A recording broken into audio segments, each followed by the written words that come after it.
नमस्कार दोस्तों, आज हम national occupational standard undertake assessment of competency as per required standard में एलिमेंट 2 करने जा रहे हैं। अगर आपको मेरी ये वीडियो पसंद आए तो प्लीज़ मेरे channel retail management skills classes bye AKM को लाइक, शेयर और सब्सक्राइब करें। आज हम ट्रेनर क्वालिफिकेशन पैक के अंदर जो नेशनल ऑक्यूपेशनल स्टैंडर्ड रिपीट कर रहा हूँ, undertake assessment of competency as per required standard करने जा रहे हैं, जिसमें एलिमेंट 1 हमने प्रीवियस वीडियो में स्टडी किया था, कंडक्ट असेसमेंट ऑफ कॉम्पिटेंस। जो 3 एलिमेंट्स हैं, पहले हम उन 3 एलिमेंट्स को देखेंगे। एलिमेंट 1 है prepare for undertaking assessment of competence as per standards, जो कि मैंने प्रीवियस वीडियो में डिस्कस किया था।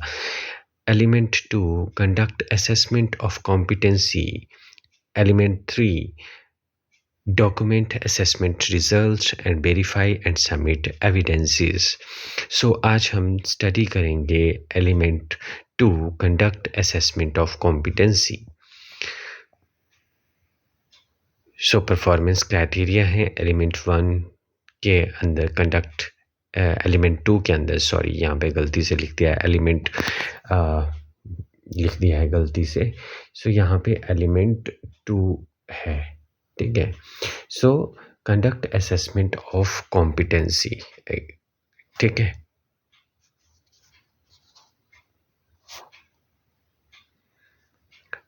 PC6 है use assessment tool for various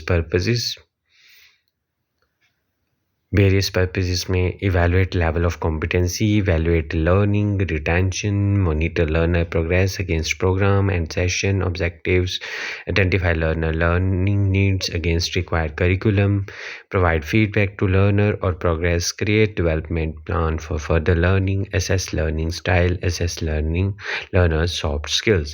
PC7 है gather evidence of performance applying the principle of assessment and rules of evidence. PC8 evaluate the collected evidence to check whether it reflects the evidence required to demonstrate competency. PC9 है use judgment to infer whether competency has been demonstrated based on the available evidence and in line with the agreed assessment procedure and plan. PC10 है record assessment decision whether competency mentioned in assessment criteria has been achieved. PC11 है identify level of competency achieved as per assessment criteria as well as learning gaps. PC12 है provide clear and constructive feedback to candidate regarding assessment decision and clearly document follow-up if required. PC13 है prepare development plan for learner to cover the learning gaps as identified in the assessment.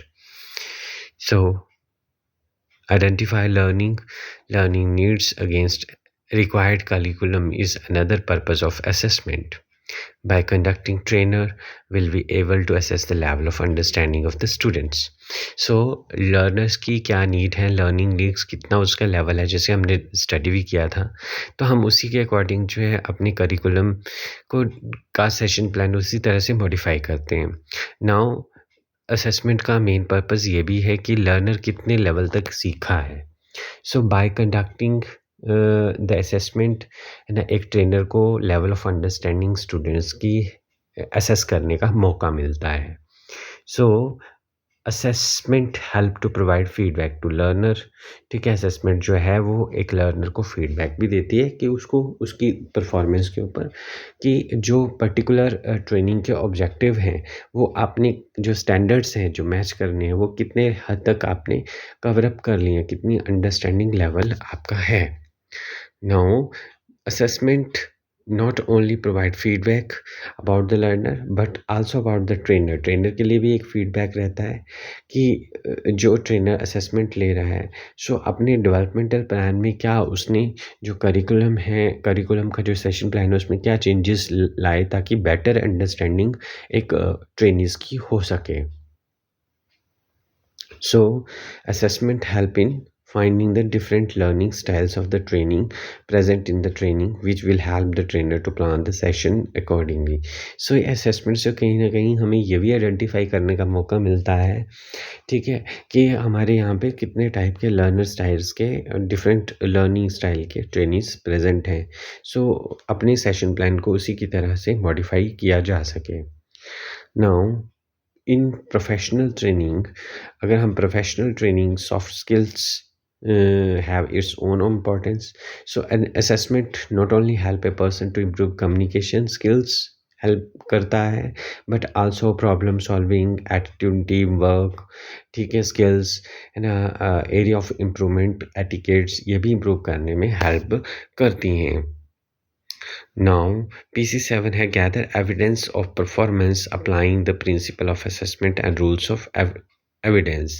So, for gathering the evidence of the performance, ठीक है, so principle of assessment and rules of evidence जो हैं वो हैं practicality, reliability, ठीक है। So rule of evidence जो है practically, it should B practicality होनी चाहिए उसमें, है ना, मतलब कि वो क्वेश्चंस जो हैं आइदर एमसीक्यू, ऑब्जेक्टिविटी होनी चाहिए उसमें, ठीक है। प्रैक्टिकलिटी मीन्स कि यूज़ में होना चाहिए, मतलब उस केस स्टडी बेस और कह सकते हैं आप कंडीशनल क्वेश्चंस होने चाहिए। रिलायबिलिटी होनी चाहिए, it should be reliable. Reliables means कि बेटर टू अंडरस्टैंड होना चाहिए और लगे कि हाँ ये पर्टिकुलर टॉपिक से ही टॉपिक दिया गया। वैलिडिटी होनी चाहिए, वैलिड क्वेश्चंस होने चाहिए, कोई भी एम्बिग्विटी नहीं होनी चाहिए उनमें। ऑथेंटिसिटी होनी चाहिए कि हाँ पर्टिकुलरली ये पर्टिकुलर टॉपिक को ही कवर अप कर रहा है और प्रॉपर वे से क्वेश्चन पूछा गया है। एंड द वॉश बैक मतलब कि वो कहीं ना कहीं आपको जो कॉन्सेप्ट है उसको क्लियर करे। Now, PC8 evaluate the collected evidence to check whether it reflects the evidence required to demonstrate competency. So, according to rules of evidence, check whether the evidence so collected during assessment reflect the competency. So, जैसे हमें इस training में आपने जो भी अपनी उनको training दिया है, so during assessment for example आप रोल पे करवाते हैं, तो वेदर वो जो कैंडिडेट हैं, वो जो ट्रेनीज़ हैं, क्या वो एक्चुअली स्टैंडर्ड्स को अचीव कर रहे हैं, तो आप इसका कैसे पता लगाओगे? इसका पता तभी लगाया जा सकता है आप अगर उसकी वीडियो रिकॉर्डिंग करते हो, ठीक है। सो उस वीडियो रिकॉर्डिंग से आप बार-बार देख कर उसको एक ट्रेनी को फीडबैक दे सकते हो, साथ में आप उसकी एरिया ऑफ इम्प्रूवमेंट बता सकते हो और ये भी चेक कर सकते हो कि जो कॉम्पिटेंसी का लेवल होना चाहिए, क्या वो एक ट्रेनी जो है वो वहाँ तक पहुँच रहा है या नहीं पहुँच रहा है। Now PC9 use judgment to infer whether the competency has been demonstrated based on the available evidence and in line with the agreed assessment procedure and plan. So जब बेस्ड ऑन द एविडेंस, जो भी आपने evidence collect किए हैं, चाहे वो written form में है ना, चाहे वो इवैल्यूएशन जो भी आपने किया है, जैसे रिटन में एमसीक्यू बेस्ड क्वेश्चन है ना, हमने बात करी थी, तो उसमें क्या है, हम जो है चेक करते हैं, है ना, कि क्या उसको अंडरस्टैंडिंग हुई है, लेवल ऑफ कॉम्पिटेंसी वो अचीव कर पाया है, ठीक है। उसकी क्योंकि मार्किंग होगी कि वो कितना स्कोर करता है।